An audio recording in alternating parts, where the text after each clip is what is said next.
ከዚህ በፊት ብድር የሰጠኋቸው ሰዎች ይቅርታና ሳይጠፋብኝ ማለት ነው። ማለት አንቺ የሆነ ምን እንደሚመስል ታውቂያለሽ? በደህና ሰዓት ሳውዲ እያለሽ የሆነ በደል በድለሹ አንቺን ለመበቀል የሆነች ሴት በድለሻት ልትበቀልሽ፣ አንቺን ልታጠፋሽ፣ ህይወትሽን ልታበላሽ የምትጥር ሴት አለች አይደል? እንደዚህ አይነት ስሜት ነው ይህን ታሪክ እየሰማው እየተሰማኝ ያለው። ምክንያቱም ወንድ ሴትን እንደዚህ ለምን ያደርጋል? ሳውዲ ላይ ስራ ነበራት፣ ፌሻል እየሰራች ጥሩ ህይወት እየኖረች ያለችን ሴት ስራዋን አስጠቅቆ ከምትኖርበት ሀገር አግብቶ ኢትዮጵያ ወርውሯት አሻራ ሰጥታ መመለስ እንዳትችል አርጋ እንድትገባ አድርጎ ኢትዮጵያ ወርውሯት፣ ከዛ በችግር እንድትሰቃይ እርጉዟን እንድትራብ ማድረግ ይህ በቀል ነው አደለ? ላይክ የሆነ የበደልሽው ሰው የሚበቀልሽ በቀል ነው እንጂ ሰው ለምን ወንድ ልጅ እንደዚህ ያደርጋል? ግራን የገባኝ ሶሪ። እሺ ስሜቴ መግለጽ ስለፈለኩ ነው። ይጂበት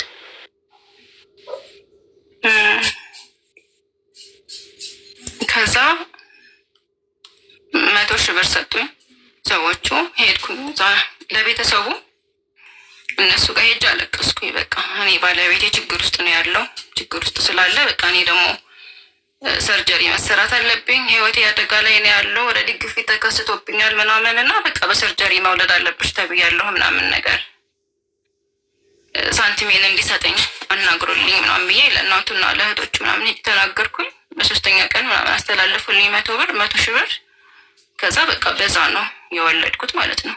ኦልሬዲ 50,000 ብር ምናምን አካባቢ አልቋል ሆስፒታል ወልጄ። ስንተኛ ቀን የመሰለሽ? 6ኛ ቀን አካባቢ ላይ ደወለ ማለት ነው። ደውሎ ድምጿን ሰማትና ከዛ ወለድሽ እንዴ ምናምን ሲለኝ ወለድኩኝ አልኩትና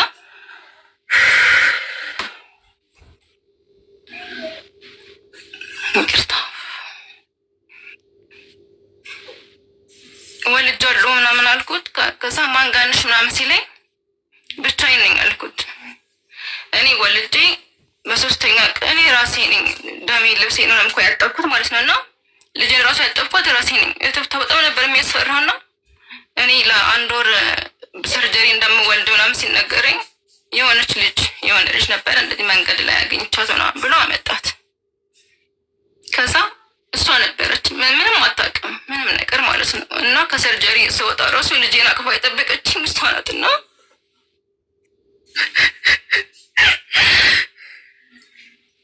አይዞሽ ናራዬ እናት። እህትሽ ሴት ሄደች? ይቅርታ አይዞሽ ሴት ሄደች በዛን ሰዓት? እስካሁን ስሜቴን ተቆጣጥሬ ነበር፣ እዚህ ጋር አልቻልኩም። አይዞሽ እናት አይዞሽ። አራስ ቤት ሆነሽ ሰው እንደማጣት፣ እርጉዝ ሆነሽ እንደመራብ፣ ሴት ልጅ እርጉዝ ሆና የደረሰባትን ነገር መቼም አትረሳም። ባይዘወይ እርጉዝ ሆና የተደረገላትን የተሰጣትን ፍቅርና እርጉዝ ሆና የገላመጣትን ፊት መቼም አትረሳም። ሴት ልጅ በህይወቷ የማትረሳቸው በደሎች ቢኖሩ እርጉዝ ሆናና አራስ ቤት ሆና የተበደለችውን ነገር፣ አራስ ቤት ሆና የገላመጣትን የሰደባትን ሰው አትረሳም። አይደለም ያጣባትን የማይረሳ በደል ማለት ለሴት ልጅ እርጉዝ ሆና አራስ ቤት ሆና መበደል ማስራ ምን ያደርግልሻል ነው የሚላት አለች። ሜቢ ስለሌላ ሲሆን የምታወራው አላውቅም። ማናት እሷ? እንጃ አይ ዶንት ኖ። በቃ ቀጥታ ሂጂ ሰጠኝ ማለት ነው። ገባሽ? ከዛ 5 ነው 6 ምናምን ልብስ እንደዚህ እንዳልኩሽ ስቶክ ነው ብዙም እንትን አይደለም፣ እቃው ውድ ምናምን አይደለም። ስቼ 300 ብሩን እየተመለስን ነው መለስ መንትን አለ ወሰደ ብሩን ማለት ነው። መልሱን ተቀበለኝ። እራት ምናምን እንግዛ ምናምን ብለው ከዛ መልሱን ሲለኝ ሰጠሁት 300 ብሩን ማለት ነው። ሰጥቼው ገባሁኝ ቤት። ገባሽ አይደል? ገዝተሽበት ነው ነው በኋላ ምንድነው የሆነው? እና ጓደኛዬ ራስ በቃ እንትን ብላ ነበረ ማለት እንዴት በጣም እንትን ብላ ተናዳሁላ ነበረ። ለምን መለሽለት ሁላ ብላ መግዛት ነበረብሽ እንደዚህ ሙሉውን ያለች ማለት ነው። ገባሽ? ግን በኋላ ጭቅጭቁ እናንቱን ስለማቅ ቤት ከገባን በኋላ እኔ ስለማቅ የሚያደርገኝ የፈቀድኩልሽ እንደዚህ ነው ለምን እንደዚህ አደረግሽ ስለሚለኝ እኔ ደግሞ ጭቅጭቅ ስለማልፈልግ በሰዓቱ በቃ በ200 ብር የተወሰነች ነገር ገዝቼ 300 ብር መለስኩለት። ከዛ እንደዛ እያለን ምናምን የምወጣበት ቀን ደረሰ። ላፕቶፕ ነበረኝ በሰዓቱ እኔ ማለት ነው። ኤርፖርት ወሰደኝ። አንድ ጓደኛዬ አብራኛለች፣ ሸኘች ምናምን 1000 ሪያል ሰጠኝ በእጄ 1000 ሪያል ሰጠኝ ምናምን። ከዛ ብር ልክልሻለሁ የሚያስፈልግሽን ይሄ 1000 ሪያል ኤርፖርት ምናምን ካስፈለገሽ ነው ካስፈለግሽ ኤርፖርት አንዳንድ ነገር ምናምን ነው ልክልሻለሁ አለኝ። ሄድኩኝ፣ ገባሁም ሰላም ገባሁ ምናምን ብዬ ነገርኩት። ደሴ ነበር የሄድኩት። የሚገርምሽ ነገር ቤት ራሱ ሊከራይልኝ ፈቃደኛም አልነበረም። ቤተሰቤ ጋር እንዲሄድ ነው የፈለገው። ይቅርታ እኔ ወርቁን ገዛልኝ ስትይ ማለት ስላልገባኝ ነው። እንደዛ ለቸኮሌት እንኳን 1 ፍሬ አንሺ እያለ የሚከራከር ሰውዬ ወርቅ የገዛው በምን ብር ነው? እሱ መጨረሻ ላይ እንደርስበታለን ነው። አዎ እንደዛ ከሆነ እሺ አላቋርጥሽ የሚቀጥል ከዛ ኢትዮጵያ ገባሁ ማለት ነው። ኢትዮጵያ ገባሁን። ኢትዮጵያ ከገባሁኝ በኋላ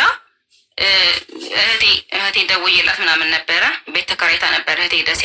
እንደውም ቤት መከራየት አለብኝ በቃ ከሄድኩኝ ስለው ለምን ቤት ትከራያለሽ ሁላ ብሎ ነበር ማለት ነው። እሱ አባቴ ጋር እንዲሄድ ነበር የፈለገው ቤተሰብ ጋር ምናምን። እኔ እናቴ በህይወት እንደሌለች ምናምን ነግሬዋለሁ። ቤት አባቴ ጋር እንደማንዴት ሁላ ምናምን ነግሬዋለሁ፣ ቤት መከራየት እንዳለብኝ ምናምን። ከዛ እንደምንም ተከራየ። የ3 ወር የቤት ኪራይ ተከፈለ ማለት ነው ሲሄድ ወደ ኢትዮጵያ ስመጣ። ከዛ ኢትዮጵያ ገባሁ አልኩት። ኢትዮጵያ አወራን፣ በደንብ አላወራኝም የገባሁ ቀን ማለት ነው። ስራ ላይ ነኝ ምናምን እቃ እያስተካከልኩኝ ነው እንደዛ አይነት ነገር። ለምን እሱ እንደሚመጣ ቃለሁ ቀድሜ ልላክሽ አይደል ያለው። ከኋላ የቀረው ለካ የቀረውን እቃ እዛ እንደፈለገ ለማድረግ እንዲያመቸው ነው። ገባሽ? ከዛ ደወልኩለት ሰላም መግባቴን አወራን። በሚቀጥለው ቀንም አወራን፣ ግን ብዙ አያወራኝም። ያር በቃ 2 ደቂቃ ወይ 3 ደቂቃ እቃ እያሰባሰብኩኝ ልወጣ ስለሆነ ፕሮሰሴን እንትን እያልኩኝ ምናምን ነው። ምክንያት ነው የሚያበዛው ማለት ነው። ገባሽ?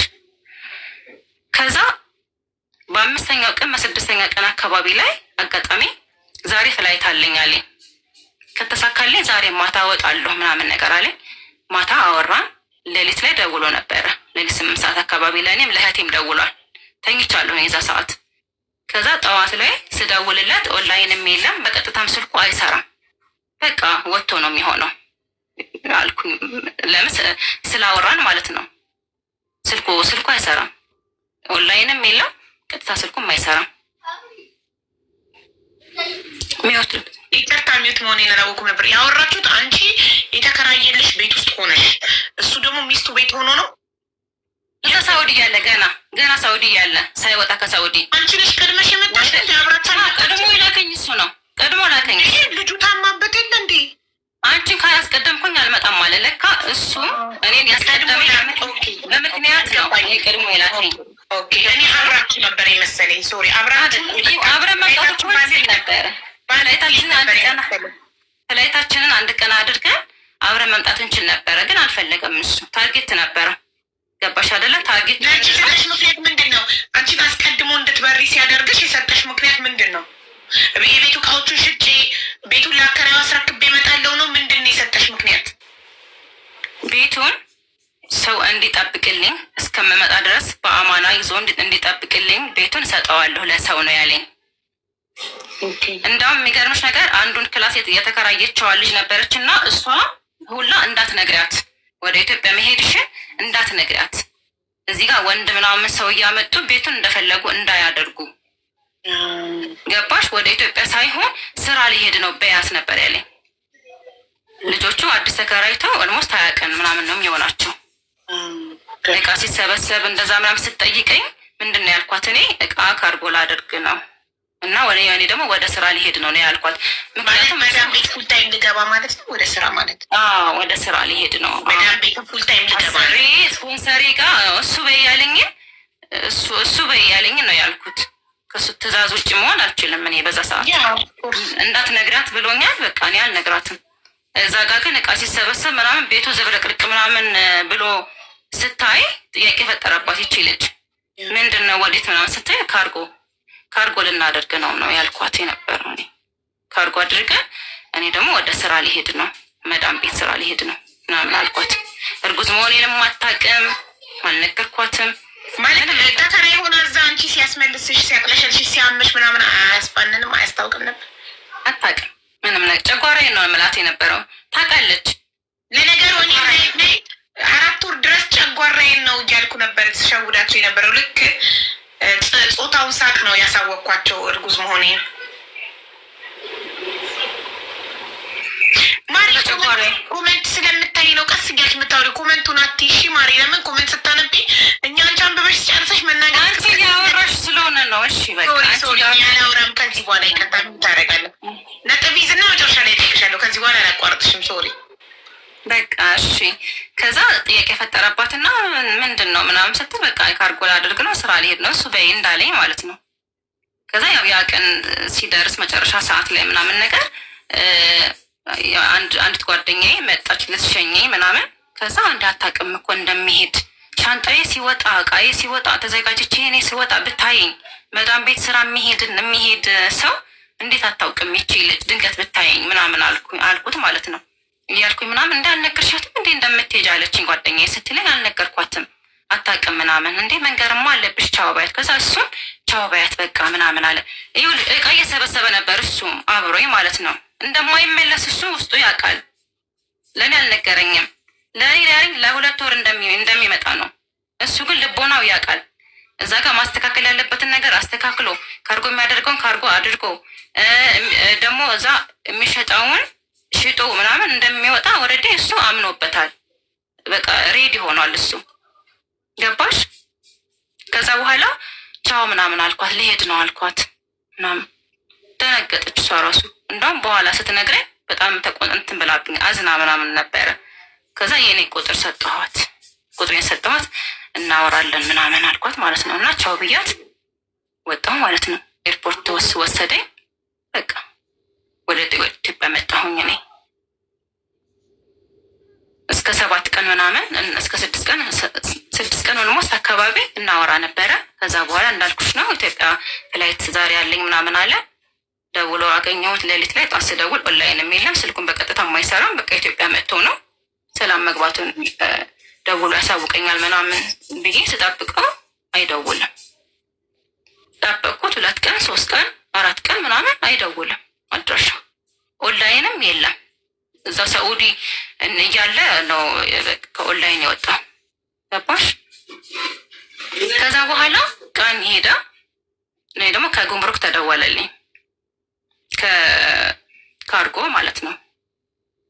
ሄድኩኝ 2 ሳምንቴ ላይ ካርጎ ላመጣ ማለት ነው። እኔ በፕሌን ነበረ መሄድ የነበረብኝ ግን በትራንስፖርት ነው የመጣሁት ምናምን ነገር እና ያውቃል እነዚህ። እንዳውም ወደ ኢትዮጵያ ልመጣ አካባቢ ዶክተሯ በጣም ተቆጣ ነበር። ለምን ምናምን ብላ ነበር እና እንደዚህ ማለት የሚያንገጫግጭ ነገር ረጅም ጉዞ ምናምን ነገር እንዳታደርጊ ብላኛለች። በፕሌን ነው ምናምን አላት እሱ። ለምን እርግዝና ትንሽ ሴንሲቲቭ ስለነበረ ምናምን ገባሽ። በባስ ነው እኔ ከደሴ አዲስ አበባ የመጣሁት ካርጎ ላወጣ ማለት ነው። ከዛ በቃ ይደውላል። ካርጎ ራሱ ላወጣ ሲሄድ እሱም እቃ ስላደረገ እዛ ካርጎ ቦታ የማገኘው አይነት ስሜት ምናምን ይሰማኝ ነበር። አድራሻ የለኝም፣ ቤተሰቡን አላውቅም። በሱ በኩል ምንም የማውቀው ታሪክ የለም። ካርጎዬን አውጥቼ ተመልሼ ወደ አዲስ አበባ ሄድኩኝ ማለት ነው። ከዛ 1 ወር ሆነኝ አልደወለም። 1 ወር ሆነኝ። የሆነ ዋትሳፕ 2 ዋትሳፕ አለው እና ሁሌ የምናወራው በአንድ ዋትሳፕ ነው። በሌላኛው ዋትሳፕ አናወራም ነበረ። ከዛ እንዳጋጣሚ ለምን ቼክ አላደርገው ምናምን ብዬ ገብቼ ሌላኛው ዋትሳፑን ቼክ ሳደርገው አጋጣሚ ኦንላይን አየሁት። ከዛ ኦንላይን እንግዲህ 1 ወር ከ1 ወር በኋላ ማለት ነው። ልክ 1 ወር ላይ ከዛ ደነገጥኩኝ ኦንላይን ሳየው። ከዛ ሰላም አለይኩም ምናምን ብቻ ብዬ ጻፍኩለት። ከዛ ወአለይኩም ሰላም ወራህመቱላህ ምናምን ብሎ ህንድ ነኝ ያለሁት ልጄ ለሕክምና ይዤ ህንድ ነኝ ያለሁት ስመለስ እደውልሻለሁ እናወራለን ምናምን አለኝ። ከዛ እኔ ህንድ በሰላም ምናምን ስለው ለልጄ ጉዳይ ነው አለኝ። ልጄ ለሕክምና ይዤ ህንድ ነኝ ያለሁት አለ። ሊያወራኝ ፈቃደኛ አልነበረም። ገባሽ አይደል? ከዛ በኋላ እንደዛ እያለ ምናምን መጻፍ ጀመርኩኝ አልፎ አልፎ። ከዛ እደውልልሻለሁ እናወራለን ብለኸኝ ነበር፣ ጠበቅኩ አልደወልክልኝም። አትሊስት እንኳን ኢትዮጵያ ሰላም መግባትህንም አልነገርከኝም። እኔ እኮ ስለአንተ ተጨናንቅ ያለውኝ መኖናክ ነው ብዬ ማንን ልጠይቅ ምናምን ነገር አትሊስት እንኳን ሰላም ገብቻለሁ ብለህ ብትደውልልኝ ምናምን ብዬ እኔም ቴክስት አደረግኩለት ማለት ነው። ገባሽ? ከዛ ሲፈልግ ነው የሚጽፍልኝ። እኔ ቴክስት ሳደርግለት እያየ ጸጥ ይላል ምናምን ነገር። ከዛ የቤት ኪራይ ቀኑ እየደረሰ ምናምን መጣ። አስቢ፣ ያቺ 1,000 ሪያል ነው ከሳውዲ ስመጣ የሰጠኝ። ቤት ስገባ የእህቴ የነበረ ማለት ነው ሌላ አንድ ክላስ ቤት ይዛ ነበር የምትኖረው እህቴ። እኔ ያን የቤት ሲከራይ የእሷ የነበረ 2 ፍራሽ ይዛ ነው የገባችው። ምንጣፍ እንኳን የፕላስቲክ ምንጣፍ ከጓደኛዋ ብር አንስታ ነው ፕላስቲክ ምንጣፍ አንጥፋ የጠበቀችኝ። ያንን ምንጣፍ ብር ራሱ እኔ ከሳውዲ 1,000 ሪያሉን ከዛ ወስጄ ነው ለእህቴ ሰጥቼ ብሩ እንዲከፈል ያደረኩት። ምንጣፍ አልተሟላልኝም፣ ፍራሽ እንዳልኩሽ ነው ምንም የለም። በቃ ባዶ ቤት ነው የገባሁት። ባዶ ቤት። ምን ሆንሽ? እንዴት ሆንሽ? ቤቱ እንዴት ሆነልሽ? ምናምን ነገር አንድ ቀን ብሎኝ አያውቅም። የሆነ ጊዜ ቤት ኪራይ ደረሰብኝ አልኩት። ቤት ኪራይ ደርሶብኛል፣ እባክህን የቤት ኪራይ ክፈልልኝ ምናምን ስለው ታገሺ ትንሽ የለኝም አለ። ታገሺ ትንሽ ምናምን ነገር። አብዛኛውን መጽፍለት ቴክስት አይመልስም፣ እያየ ጸጥ ነው የሚለው። ከዛ ምንድነው ያለኝን ነገር ሁላ እንትን አልኩኝ። ወርቁን ሸጥኩት፣ የአንገቴንም ሸጥኩኝ፣ ቀለበቱንም ሸጥኩኝ፣ ሁሉን ነገር ሸጥኩኝ ማለት ነው። እኔ በቃ ማድረግ ያለብኝን መሸጥ ያለብኝን ነገር ሁላ ሽጫለሁኝ። አሁን እጄ ላይ ያለው ስልክ ብቻ ነው የቀረኝ። እሱንም ስልክ ደግሞ ከሸጥኩት እኔ ከአንተ ጋር በምን እገናኛለሁኝ? ደግሞ ስልኩን ራሱ ብሸጠው የ1 ወር ቤት ኪራይ እንኳን አይከፍልም ምናምን አልኩት ማለት ነው። ከዛ እባክሽ ተረጅኝ፣ እክስሻለሁ፣ የሆነ ቀን እመጣለሁ፣ እመለሳለሁ፣ ችግር ውስጥ ሆኜ ነው፣ ሁሌ ችግር ውስጥ ሆኜ ነው የሚለው። ችግር ላይ ነኝ ነው የሚለኝ። ምንድነው ችግርህን በግልጽ ንገረኝ እና እኔ እንድረዳህ። አይናገርም። ዶ አርጊልኝ፣ ችግር ውስጥ ነኝ ያለሁ፣ ችግር ገጥሞኛል ምናምን ነገር። እሺ ደውልልኝ፣ ደውለህልኝ እናወራ። ሲም ካርድ የለኝም፣ ሲም ካርድ አላወጣሁም ምናምን። ቀፎ ራሱ የምጠቀመው በጓደኛዬ ቀፎ ነው፣ ቀፎ የለኝም ምናምን ነገር። አሶሳ ነኝ አለኝ መጨረሻ። ከህንድ ተመልሶ አሶሳ ለምን እንደሄደ አላውቅም። ከዛ የሆነ ጓደኛ አለው ሳውዲ ማለት ነው ጅዳ። እሱን ኮንታክት አደረግኩት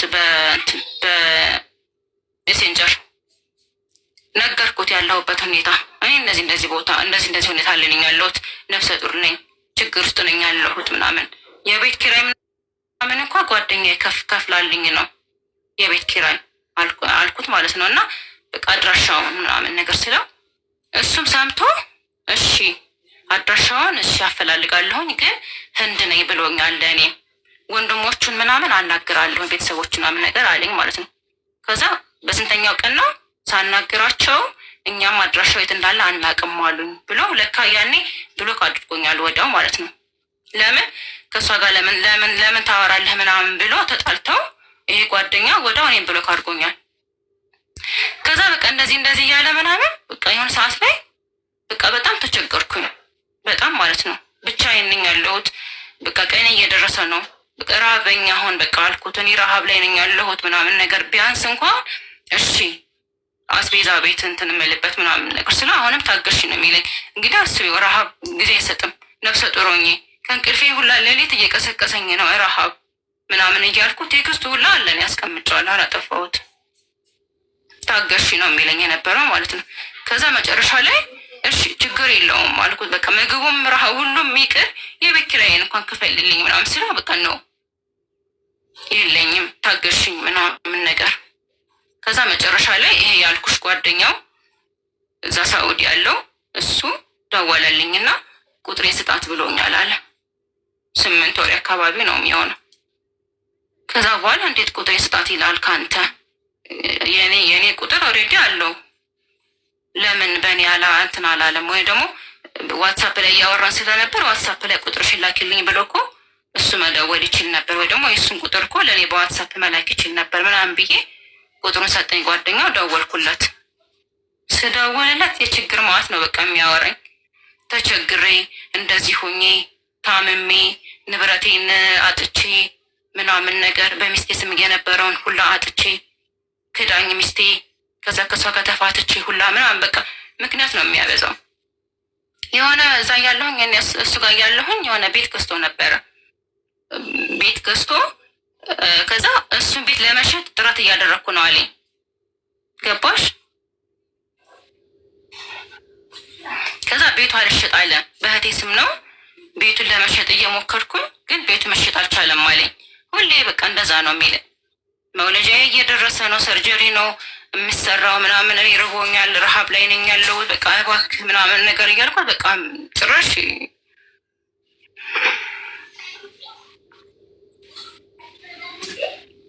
አይዞሽ ዛራዬ።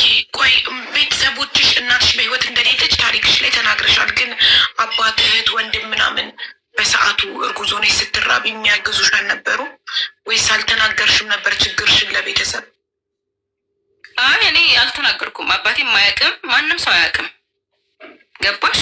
ማንም የሚያውቅ ሰው የለም። እኔ እናቴ የለችም በህይወት ብየዋለሁኝ። ለአባቴም አልተናገርኩም። አባቴ በዛ ሁኔታ ላይ እንዳለሁኝ ራሱ ምልሽ አሳልፌ ላለመስጠት እንደገና ደግሞ ቤተሰብ አስገድዶሽ ወይ ቤተሰብ አምጥቶልሽ ስላላገባሽ ራሴ ተዋውቄ ነው ለቤተሰብ አስተዋውቄ ያገባሁት። ሰው የኔ ምርጫ ስለሆነ እንዴት ለቤተሰብ እናገራለሁ? ወይ ደግሞ ነገ ይህ ባል ይስተካከላል ብለሽ ስታስቢ አሳልፈሽ ለቤተሰብ አትሰጪም። ነገ ያለበት ሁኔታ ምናምን ነው አብሮ የመቀጠል ምናምን እኔ ፍላጎት የለኝም። ሲጀመር ከሱ ጋር በሰዓቱ አሁን ላይ እኮ አይደለም እልሽ፣ በሰዓቱ ስለማታውቂ አታውቂም ነበር የጠፋበትን ምክንያት አይደል? ስለዚህ ምናልባት የመመለስ እድል ይኖረኛል ብለሽ ስላሰብሽ ይሆናል ለቤተሰብ አሳልፈሽ ያልሰጠሽው ማለት ነው። የመመለስ እድል ምናምን ነው እኔ እንደማልመለስ ምናምን አውቃለሁ። ያኔም ቢሆን ከሱ ጋር እንደማልቀጥል ምን ያው በባህሪውም በምንም በአንዳንድ ነገር ከሱ ጋር እንደማልቀጥል እኔ አውቃለሁኝ። እንደምንለያይ አውቃለሁኝ። ግን ምንድነው ስንለያይ እዚህ ጋር በቃ ያደረገኝ ነገር ያ ሁሉ በደሉ ምናምን ለአባቴ ነገር ምናምን ሳይሆን በቃ አይደለ አልተስማማንም። ያየን አው ልጅን ይረዳል ከሱ ጋር አውርተን በቃ ከመለያየትም ካለብን እንደምንለያይ እሱም ያውቃል ሲጀመር እንደማልቀጥል ከሱ ጋር ጨርሰን ምናምን ለምንድን ነው የሚለማመጥሽ እና አንቺን ለማሳመን የችግር ማዕት ሚስቱ እንደከዳችሁ እንድታዝኝለት ብዙ ነገር የሚያወራው እንደማትመለሱ ካወቀ በዛው ይጠፋል። አንድ ሰው እኮ መመለስ ያልኩት እኔ ፈቃደኛ ነኝ አልኩት። እንለያይ ለመለያየት ምናምን ፈልገህ ከሆነ ችግር የለውም፣ ግን እኔ ምንድነው በቃ አግዘኝ አልኩት። አሁን ላይ እኔ እርዳታ ያስፈልገኛል፣ የትም የሚሄድበት ቦታ የለም። መለያየት ከፈለግ እኔ በቃ ፈቃደኛ ነኝ እንለያይ ሁላ ብየዋለሁ። ገባሽ? እንለያይ ምናምን ስለ መቼም ነው ማልተውሽ በቃ እስከምሞት ድረስ እስከ መልቂያማ ድረስ ቴክስቱ ሁላ አለ የሚጽፈው ማለት ነው የነበረው። መቼም አልጠብቂኝ ታገሽ ምን አጋለው በቴክስት እስከምሞት አልተውሽም እያለ እዚህ ጋር ጉዞሎሽ የሚያስርብሽ ከሆነ ምኑን አብሮሽ ሆነ? አብሮ መሆን ማለት እኔ በረሃብ መርዳት ነው። በችግሬ ጊዜ ሳይረዳኝ ችግሬ ካለፈው በኋላ ቢመጣና አብሮ ቢቀጥል ምን ያደርግልኛል እኮ አልኩት። እኔ ዛሬ በቸገረኝ ሰዓት ዛሬ ካልደረስክልኝና ዛሬ ካልረዳኸኝ ነገ ብትመጣ እኔ ምን የሚጠቅመኝ ነገር የለም ለእኔ ምናምን አልኩት ማለት ነው። እና ያው ሰው ላይ ብር ነበረኝ ምናምን እነሱ ጋር ራሱ በቃ በመከራ በቃ የተለማመጥኩኝ እያለቀስኩኝ ቤታቸው ድረሱ ላይ የሄድኩኝ አልቅሼ መጨረሻ ላይ በሲሴክሽን እንደምወልድ ሲነገረኝ ምንም ሳንቲም አልነበረኝም። ከዛ ነገርኩት እንደዚህ ሰርጀሪ ነው የምሰራው እና በቃ ግፊት ነገርም ተከስቶብኝ ነበር እና በቃ ህይወቴ አደጋ ላይ ነው ያለው በቃ እባክህ ተባበረኝ ምናምን ስለው የማልደውለው በቃ ምንም ልረዳሽ ስለማልችል በባዶ መምጣት አሳፍሮኝ ነው አንቺ ጋር መደወል። እኔ እኮ ና ብትይኝ አሁን እመጣለሁኝ፣ ግን ባዶ እጄን ብመጣ ምን አደርግልሻለሁኝ? ተበደሪ ከሰው ብድር ይስጦሽ ምናምን ነገር ነው የሚለኝ እና እኔ ብዙ ጊዜ አስቤዛም ስታደርግልኝ የነበረው የቤት ኪራይም ስትከፍልልኝ የነበረው ጓደኛዬ ነች ከጅዳ ማለት ነው። እና እሷ ሁላ ደውላ አናግረዋለች ያለሁበት ሁኔታ ማለት ነው። መኝታዬን ሁላ የምተኛበትን ፍራሹ ጎን ያልተመቸኝም በቃ ፍራሹ ላይ ያልኩት በቃ ምንም ግድ አይሰጠውም ምንም ነገር። ከዛ በቃ መጨረሻ ደረጃ ሰርጀሪ እሱም ተሸፍንልኝ ለወለድ አንዴ ከወለድኩ በኋላ በቃ ምንም አልጠይቅህም። እሷ ጥላኝ ሄደች። ያው ስለ እሷ እንትን ማለት አልፈልግም። ያው ብቻ ሄደች። አይዞሽ እና ያው ሰርጀሪ ይዛ ከወለድኩ በኋላ ነርሷ ልጅሽን ለማልስጥ ምናምን ቤተሰብ ምናምን ስትል በቃ በጣም ነው የሚከፋው። እና ወንድሜ ነበር ትንሽ ወንድሜ ለሱ ስጩ ምናምን አልኳት። እሱ ደግሞ አጋጣሚ ተልኮ ምናምን ነበር መድኃኒት ለመግዛት እና ለወንድሜ ስጫት ስላት የለም ልከነዋል አለች። ከዛ በቃ ውጭ ላይ ያለችው አጋዤ ናት ለሷ ስጫት አልኳት እና ተኝቼ ራሱ እዛ ሰርጀሪ እየተሰራሁኝ በቃ ልቤ በጣም እንትን አለ። አላቃትም ይቺ ልጅ ከመንገድ ላይ ነው ያን አንስቶ ያመጣት ምናምን። ከዛ በቃ ውስጥ የሚቀረጽብኝ ልጄን ይዛ ሄደች ካሁን ምናምን ነገር ነበር። መታ 4ኛ ቀን 5ኛ ቀን ነው እኔ ሆስፒታል የገባሁት ለመውለድ እና አላቃትም ልጅቷ ተያያዥ የላትም ምናምን ነገር። ስወጣ አቅፋት ምናምን ቁጭ ብላለች። ስሜቱ በጣም ከባድ ነው እና በቃ በጣም ነው ያለቀስኩት። ዶክተሮች ራሱ ቤተሰብ የለም አብሮሽ ምናምን ነገር ሲሉ በቃ በጣም ነው የሚያመው፣ በጣም ነው የሚሰማው ምናምን ነው። ከዛ 4ኛ ቀኔ ላይ 6ኛ ቀኔ ላይ ነው ደወለ። ወለድሽ ምናምን ሲለኝ አዎ ወለድኩኝ በኖርማል ነው በሰርጀሪ ሲለኝ አይ በሰርጀሪ ነው የወለድኩት ምናምን። ከዛ ማን አለሽ አብሮ ምናምን ሲለኝ እንደዚህ ሰራተኛ ምናምን አለችኝ ካልኩት ኖሮኝ ሰራተኛ የቀጠርኩ ምናምን ነው የሚመስለው። እኔ ግን ኖሮኝ ምናምን አይደለም ብቻዬን አራስ ነኝ ሰርጀሪ ነው የምወልደው ምናምን ነገር ጓደኛ እንኳን የሚሆነኝ ሰው በቃ ከዛ ጠፋ። 1 ወር ሙሉ አልደወለም።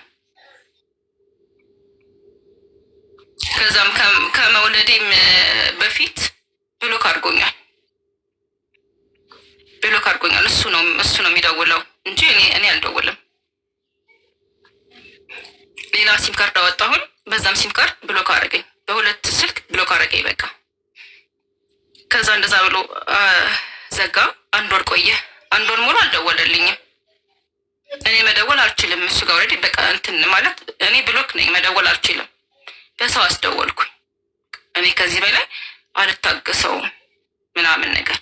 እቃዬንም ማስጠየቅኩት የፌሻል እቃዎችን ይመልስልኝ ምናምን ስል እቃ የላትም አለ።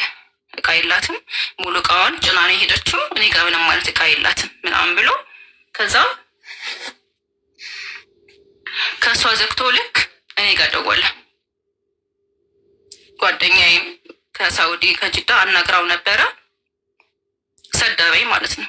ተሳደበ ደውሎ እንደዚህ ያልሽ የምታወሪው ምናምን። እኔ እኮ ለ2 ወር ነው ወደ ኢትዮጵያ የመጣሁት ልመለስ። ለ2 ወር ስለሆነ የመጣሁት እቃ እንዳለ እቃ ትቼ ነው የመጣሁት እዛ ላይ።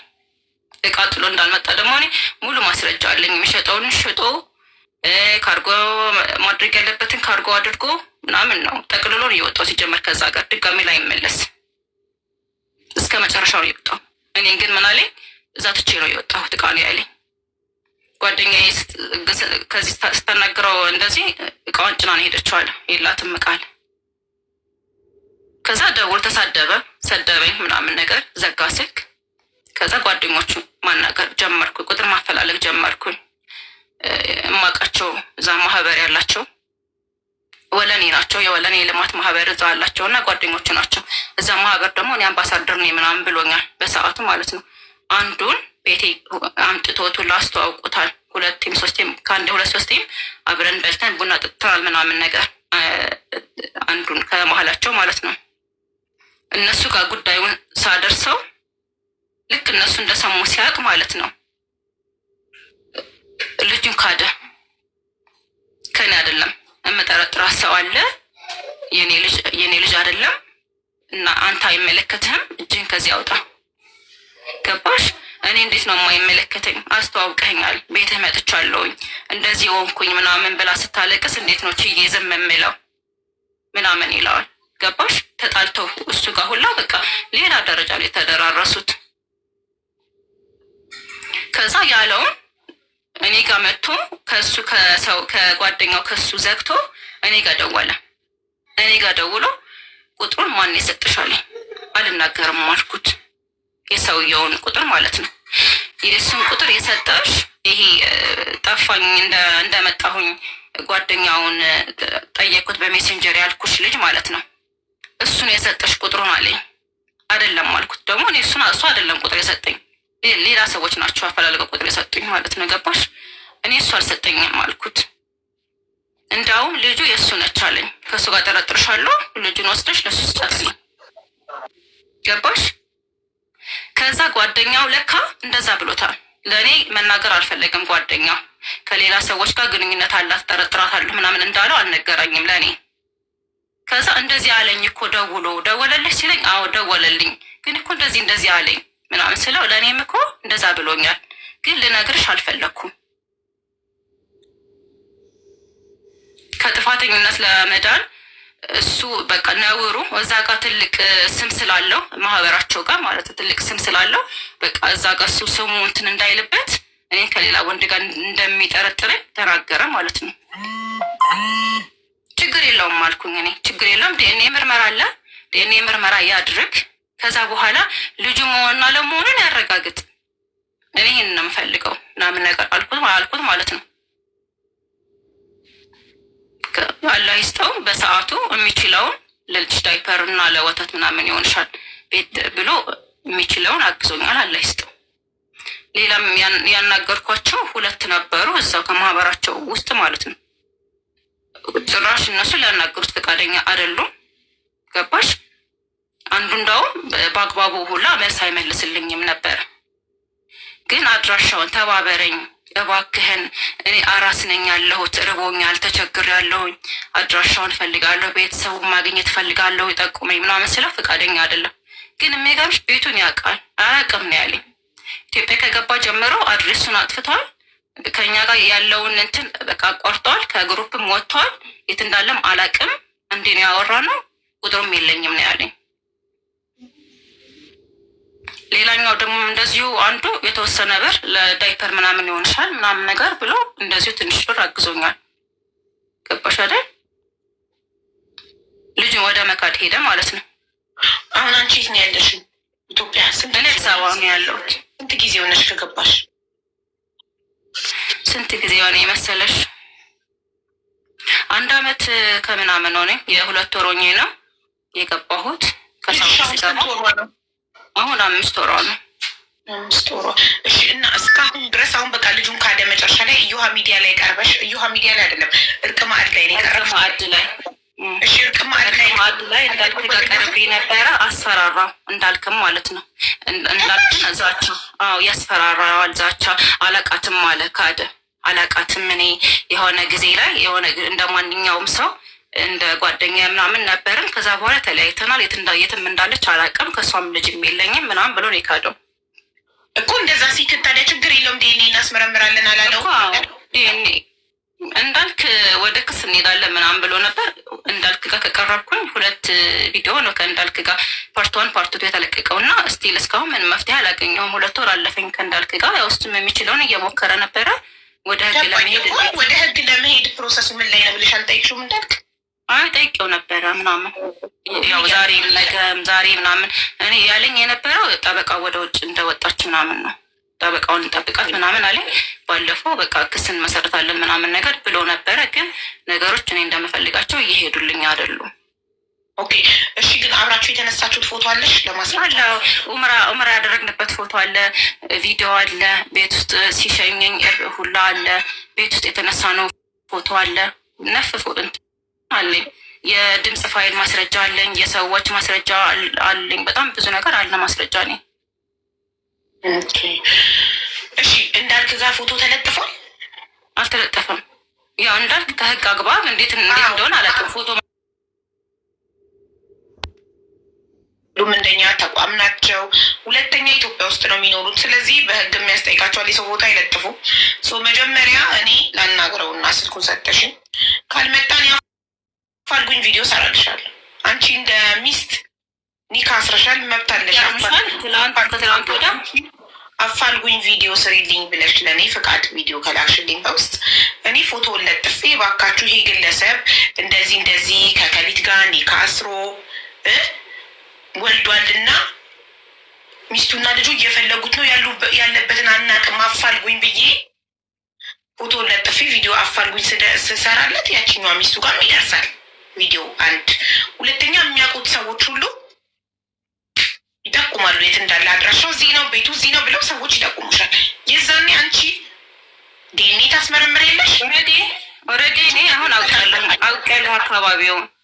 ይኸውልሽ ፈትቻታለሁ ያለኝ ሚስቱ መሀል ላይ እኔ ጋር ከተጋባም በኋላ ከሚስቱ ጋር እንደታረቀ የታረቀበትም መንስኤ ንብረት ስላለው በስሟ እንዳገባክሪቷ አስገቢያት። ቆይ አንዴ ሚስቱን እንዴት እንዳገኘሻት እኮ አልነገርሽንም። አንቺ አድራሻውን ያለቀው እኮ ታሪክሽ አልመጣልሽ። ፈትቻታለሁ ያለኝ ሚስቱ ድጋሚ እንደታረቁ፣ ለምን ደግሞ የታረቁበት ምክንያት ደግሞ ንብረት በሷ ስም ስላለው መግባቱን ከሰማ እንዳትክደው ንብረት ሰማሽ። እሱ ያለኝ ነው። ይሄን እሱ ነው ያለኝ። ንብረት አለኝ በስሟ ከራስ ጸጉሩ ያለው በጣም ነው። ከሌላ ሰው አልሰማሽ። ሚዲያ ላይ ከወጣሁ በኋላ ሰው ደወለልኝ።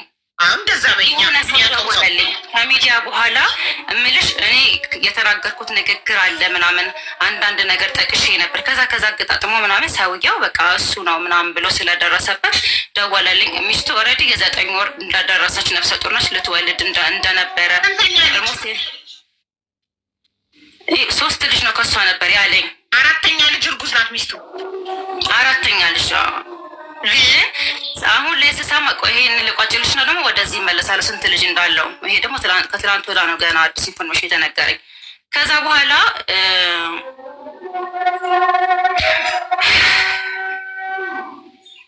ሚዲያ ከወጣሁኝ በኋላ አላሳወቀችኝም እንዳትለኝ በጓደኞች አስጠይቂያለሁ፣ በእኔ በኩልም ባሉ ሰዎች አስጠይቂያለሁ። አሁን የመጨረሻ ደረጃ ላይ ነኝ ያለሁት። ሚዲያ ግን ከመውጣቴ በፊት ግን ማወቅ አለብህ ምናምን ውጭ አለኝ። ኦልሬዲ ሚስቴ ጋር ስለተፋታን ምንም እንትን የሚልብኝ ነገር የለም። ድሮም የምሰጋ የነበረው ንብረት ስላለኝ ነው፣ በስሟ ንብረቴን እንዳላጣ ነው። አሁን ኦልሬዲ አጥቻለሁኝ። ስለዚህ ምንም የሚፈጠርብኝ ነገር የለም። ውጭ ሚዲያ አለኝ። ገባሽ? ሰውየው የሰፈሩ አካባቢ የሆነ ሰው ነው የነገረኝ ምናምን እና ደርሳለች። ሚስቱ ግን አልሰማችም። ከትናንት ወዳ ደግሞ የሆነች ልጅ ደውላልኝ ነበረ። ደውላልኝ ሚስቱ 2 ልጅ ብቻ ነው ያላት። እኔ ከሚስቱ 2 ሴት 1 ወንድ እንዳለው ነው የነገረኝ። ወንዱ ልጅ ግን ከሌላ ቦታ ነው አለችኝ። ከሱ ጋር ሁለት ሴት ነው ከሚስቱ ያለው። ከሌላ ቦታ ማለት ሚስቱ ከሌላ ቦታ፣ ወንዱ ልጅ ግን የሌላ ሴት ነች። ከሌላ ሴት ወለዳት ናት። ወንዱ ከሌላ ሴት ወልዶ ማን ነው እያሳደገው ያለው? አላውቅም የት እንደሚያድግ። እኔ መሰለኝ የሚስቱ ማለት የ2 ሴቶች ልጆቹ ወንድም ነው የመሰለኝ። ከእሷ የወለደ ነው እኔ የመሰለኝ። ግን ከሌላ ሴት ነው የወለደው ተባለች። ከሌላ ሴት ነች። አዎ እንደዛ አለች። እሺ የቤቱን አድራሻ ሰጥተውሻል? የቤተሰቡን አድራሻ አካባቢው ምናምን ነግረውኛል። አዎ እና ደግሞ ምንድነው በህግ መጠየቅ ያለሽ አድራሻው ከተገኘ በህጉ እኔ እንደምፈልገው አይደለኝም። ህጉ ገባሽ አይደል? በህግ የሚሄድልኝ የሚያግዘኝ ሰው እፈልጋለሁኝ። እኔ አሁን ሌላ ነገር አይደለም እኔ የምጠይቀው ዲኤንኤ ምርመራ ብቻ እንዲደረግልኝ ነው። ገባሽ? ዲኤንኤ ምርመራ ያድርግ፣ አባትነቱ ይረጋገጥ፣ እኔም ሀቄ ይውጣ። የነገር ማስመርመር ዲኤንኤ አስገድዶ ማስመርመር የሚችለው ፍርድ ቤት ነው። እሱ ጋማ ተይዞ ከላዩ ላይ ጸጉርም ሆነ ምንም ተወስዶ ዲኤንኤ መደረግ የሚችለው በፍርድ ቤት ነው። ገባሽ? 1 2ኛ ደግሞ ሚዲያ ላይ ሰውየው መታወቅ አለበት፣ ፎቶ መለጠፍ አለበት። ምክንያቱም በጣም ብዙ የብዙ ሴቶችን ህይወት ልክ ያንቺን ህይወት እንዳበላሸው የብዙ ሴቶችን ህይወት እያበላሸ ይሆናል። ገባሽ? እንደገና ሚስቱ ደግሞ አታቅ ይሆናል። እስካሁን ሚስቱ አንቺ መኖርሽን ታውቃለች? አይ የምታውቅ አይመስለኝም። የሚገርምሽ ነገር እንደኔው ከኔ ቤት እኔ ከነበርኩበት ቤት ሁላ ጸንሳ አርግዛ ወደ ቤተሰብ የላካት ልጅም እንዳለች ነው የተነገረኝ። አሁን ተመልከች እንግዲህ አውቆ ይሆን አልፈትቻለሁ ያለሽ? አውቆ ይሆን አልፈትቻለሁ ያለሽ? አውቆ ነው። አልፈታም። አብረው ናቸው ከሚስቱ ጋር። ከመጀመሪያውም አልፈታም። ተጣልተው ተመልሰው መጀመሪያውም ሚስቱ ታዲያ እሺ እሱ ሙስሊም ነው፣ ሸሪያ ፈቅዶለታል። ለምን መዋሸትና ከሚስቴ ጋር ተፋትቻለሁ ብሎ አንቺን ማግባት አስፈለገ? ሚስት እንዳለው ነግሮ 2ኛ ሚስትነት ፍቃደኛ ከሆንሽ ማግባት እየቻለ ፍቃደኛ ካልሆንሽ ትቀሪያለሽ። ገባሽ? እውነቱን ተናግሮ ሚስት እንዳለው ተናግሮ 2ኛ ሚስት እንደሆንሽ ተናግሮ ለምን አያገባም? ለምን ከሚስቴ ጋር ተፋትቻለሁ ብሎ ዋሽቶ ያገባሻል? አላውቅም ለምን አስፈለገ እንደዚህ። ወይ ትዳር አለኝ ካለ ወይኔ እሺ አትለኝም ብሎ ስላሰበ ነው የሚሆነው። ከዛ መሀል ላይ ደግሞ ትዳር እንዳለው ስደርስበት እኔ ሳውቅ ምንድነው ምክንያት እንደ ምክንያት ያቀረበው እንዲህ ፈታሃል ነበር እንደ ሚስትህን ምናምን ነገር ስለው ምንድነው ንብረት አለኝ በስሟን ያለኝ ንብረት በስሟ ስላለ አሁን ግን ንብረቴን አላውቅም ችግር ደርሶብኝ እንደዚህ ንብረቴን አጥቻለሁኝ። ኦልሬዲ እሷ ጋር ምንም የቀረኝ ነገር የለም። ተፋትቻለሁኝ ከሷም ብትከሽኝም ሚዲያም ብትወጪ ምንም አታመጭም፣ ምንም እኔ የሚደርስብኝ ጉዳት የለም ነው እሱ ያለኝ ማለት ነው። በጣም ጥሩ እሺ። ስላሰበ ነው። መጀመሪያ ፎቶ እንዳትለጥፊ።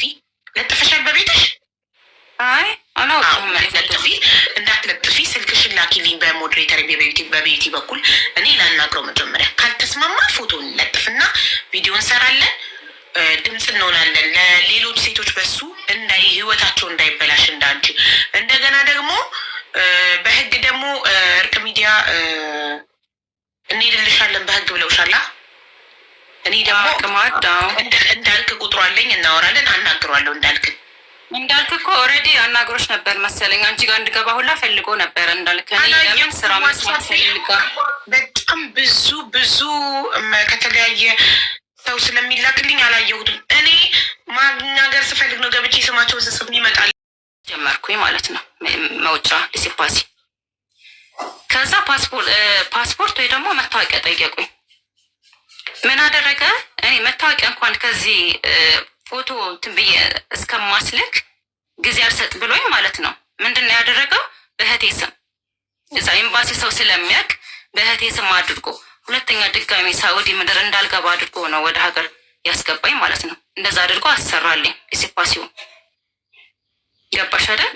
ኮሜንታተሮች እኮ ዛሬ አላስተነፍስም አሉኝ። አቡ ዝም በይ እያሉኝ የሚዩት አድርጊ ዝም ብዬ ነው የምሰማሽ። አንድ ግለሰብ ሳውዲ ደግመሽ እንዳትገቢ የማድረግ መብት የለውም። ይቅርታ ይህን ዝም ብዬ ማለፍ ስለማልችል አሻራ ኖ በእኔ ስም አይደለም የወጣሁት። በእኔ ስም አይደለም የወጣሁት እኮ በእህቴ ስም ነው የወጣሁት። ስሜ በእህቴ ስም ነው የወጣሁት። አንቺ ስትገቢ በራስሽ ስም ነው የገባሽው? ኖ እኔ ስገባ በባህር ነው የገባሁት እኮ በባህር ገባሽ። ስትወጪ ደግሞ በፕሌን ልትወጪ በእህትሽ ስም ለምን ወጣሽ? ለምን በራስሽ ስም አልወጣሽም? ጊዜ አልሰጥሻለኝ። በቃ እኔን አጣድፎ በቃ አቻኩሎ አጣድፎ ለምን እንደዚህ እንዳደረገ አሁን ሳወራሽ ከታሪኩ ትረጃለሽ። እመጣበታለሁ። ለምን እንደዚህ አድርጎ እኔን አጣድፎ አቻኩሎ ልክ እንደ መቃብር አፈር በቃ አጣድፎ ለምን እንዳስወጣኝ ነው። ከዛ እሺ አልኩት። በቃ መሄዴ እውን ሆነ። በቃ ቁርጥ ሆነ። እንዲህ አልኩ። በቃ ዕቃ ልግዛ እሺ አልኩት። አንዳንድ ነገር ልግዛ ለቤተሰቦቼ ምናምን፣ ለወንድሞቼ ለአባቴ ምናምን። እንዴት ይሄን ሁሉ አመት ቆይቼ ባዶ እጄን እሄዳለሁ ምናምን ስል ነው አለ። በፍጹም ብር የለኝም፣ ስራ የለም፣ ብር የለኝም፣ ዕቃ ምንም አትገዥም፣ የሚያስፈልግሽ ነገር ሁላ እኔ እልክልሻለሁ። እንኳን አይደለም ዕቃ ሊገዛልኝ ይቅርና ያለኝን ዕቃ እንኳን ቤት ውስጥ ያለኝን ዕቃ በቃ በአግባቡ ፓክድ አድርጌ ሁላ ካርጎ እንዳደርግ አልፈቀደልኝም ነበር። አንድ ሳጥን ከሳውዲ አረቢያ የሚመጣ ከሌላም አረብ ሀገር ሊመጣ ይችላል አላውቅም። እሱን አንድ ብቻ ፈቀደልኝ። ከዚህ በላይ ነው አለ። እኔ እልክልሻለሁ ዕቃሽን ሁሉ። ከዛ ለማንኩት። አንድ ሳጥን ብቻ ምንም ነው ዕቃ የማይይዘው።